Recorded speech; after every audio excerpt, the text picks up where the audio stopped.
Now the second part of this chapter, heredity and evolution. So first of all, what is DNA and RNA? बेटे इसकी full form लिखनी है आपने। DNA का मतलब D oxy ribose nucleic acid और RNA का मतलब है राइबोज न्यूक्लिक एसिड। तो एक वेरी शॉर्ट क्वेश्चन है, which is the functional unit of heredity material. ठीक है, हेरिडिटी मटेरियल की सबसे छोटी इकाई कौन सी है, उसका नाम है जीन। तो ये जीन्स कहाँ पे प्रेजेंट होते हैं, जैसे कि हर किसी की बॉडी जो है वो सेल से बनी है। ठीक है, सेल के अंदर क्या होता है, न्यूक्लियस। न्यूक्लियस के अंदर बहुत सारे पार्टिकल्स होते हैं और उसमें से एक चीज़ है क्रोमोसोम्स।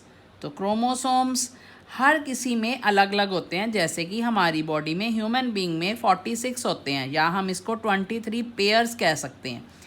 इन क्रोमोसोम्स के ऊपर इम्बेडेड होते हैं जीन्स। ये जो जीन्स होते हैं ये सबसे छोटी इकाई है जिसके जरिए हमारे जो करैक्टर्स हैं वो पेरेंट्स से बच्चों में जाते हैं। ठीक है, तो 23 पेयर्स हर बच्चे को मदर से मिलते हैं, 23 पेयर्स जो होते हैं वो फादर से मिलते हैं। तो बच्चे में 46 हो गए, और ये नहीं उनके कम हो जाएंगे, तो उनकी कॉपी हो जाती है, तो उनके मदर और फादर के फिर दोबारा 46 हो जाते हैं। तो व्हाट इज जीन, जीन की डेफिनेशन हमने यहाँ पे करनी है। It is a segment of DNA, ये डीएनए का एक हिस्सा है। और ऐसे भी कह सकते हो, genes are the carrier of characters and present on the chromosomes. ये कैरियर का मतलब होता है लेके जाने वाले, करैक्टर्स को लेके जाने वाले वो जीन्स हैं और क्रोमोसोम्स में प्रेजेंट होते हैं ये। ठीक है, उसके बाद हमने 2-3 डेफिनेशन करनी है, ये आनी होती है जरूर। What are the homologous organs, organs मतलब हमारी बॉडी में या किसी और एनिमल्स की बॉडी में कुछ ऐसे ऑर्गन्स होते हैं जिनकी स्ट्रक्चर तो सेम होती है लेकिन उनका फंक्शन अलग अलग होता है। फॉर एग्जाम्पल, समझ आ गई, होमोलोगस का मतलब कि स्ट्रक्चर तो सेम है लेकिन फंक्शन डिफरेंट है, सो इनको होमोलोगस कहते हैं। जैसे हमारा 4 लिम्ब होता है, इसको 4 लिम्ब बोलते हैं हमारे। ठीक है, man, frog, flippers of well, well का फ्लिपर जिससे वो तैरती है। सबकी स्ट्रक्चर तो सेम है लेकिन इनका फंक्शन अलग अलग है। हम अपने 4 लिम्ब से लिखते हैं, ठीक है, काम करते हैं, कोई चीज़ उठाते हैं। फ्रॉग चलने में या पानी में रहने में मदद करता है। फ्लिपर्स ऑफ वेल, वेल का फ्लिपर जो है वो तैरने में काम आता है। फंक्शन अलग है लेकिन स्ट्रक्चर सेम है, इसको होमोलोगस ऑर्गन्स कहते हैं। इससे उल्टा एनालोगस वो वाले ऑर्गन्स होते हैं जिसकी स्ट्रक्चर डिफरेंट होती है लेकिन फंक्शन सेम होता है। जैसे हम बहुत सारे बर्ड्स और इंसेक्ट्स को देखते हैं, वो उड़ते हैं, उड़ना उनका क्या हो गया, फंक्शन। लेकिन अगर हम उनकी स्ट्रक्चर देखें तो उनकी स्ट्रक्चर सेम नहीं होती। तो एनालोगस ऑर्गन्स में आपने विंग्स की एग्जांपल लेनी है, उड़ने का काम जो करते हैं लेकिन स्ट्रक्चर सेम नहीं है, फंक्शन सेम है, उड़ना। उसके बाद है वेस्टिजियल। वेस्टिजियल ऑर्गन का मतलब होता है वो ऑर्गन जो पहले कभी ना कभी काम करते थे लेकिन अब हमारी बॉडी में उनका कोई काम नहीं है। So they are unwanted organs in our body are called vestigial organs. Primitive time का मतलब होता है पुराने समय में कभी ना कभी वो काम करते थे लेकिन अब वो काम नहीं करते या इनएक्टिव है।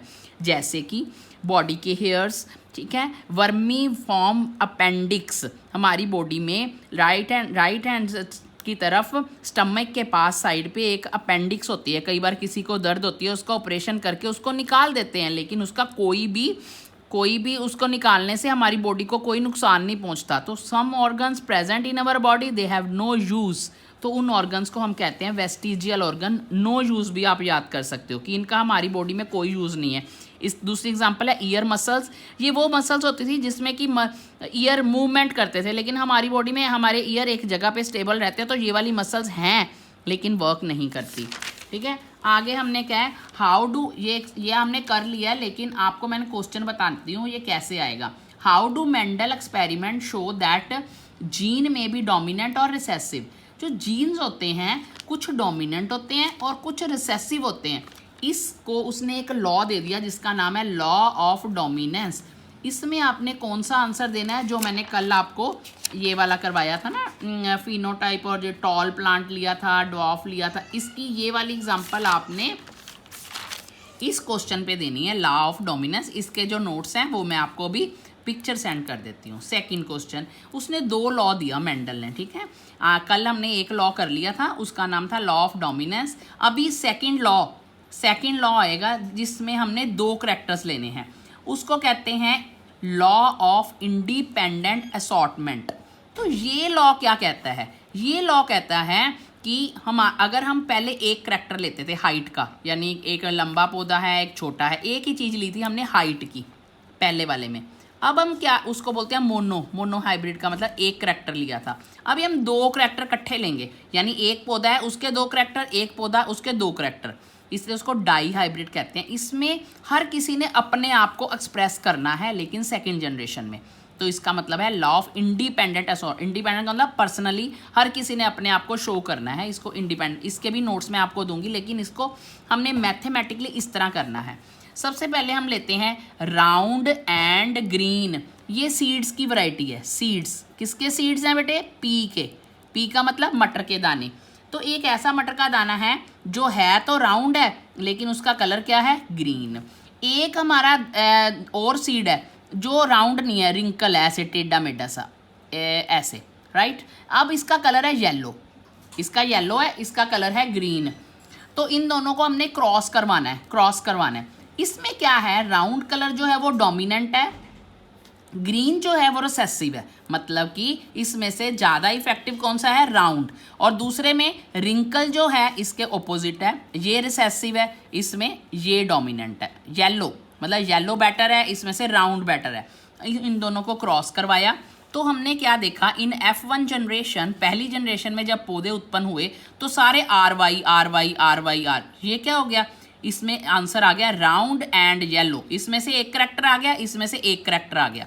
अब उन्होंने जो F1 जनरेशन थी उनको दोबारा क्रॉस करवाया तो उसको 4 तरह के बीज उसे मिले। तो वो कैसे मिले, राइट। इसमें से हमने गैमीट्स बनाने होते हैं मिक्स करके, यानी एक बार हम बड़े आर के साथ बड़ा वाई लेंगे, एक बार बड़े आर के साथ छोटा वाई लेंगे, एक बार छोटे आर के साथ बड़ा वाई, एक बार छोटे आर के साथ बड़ा वाई, ऐसे।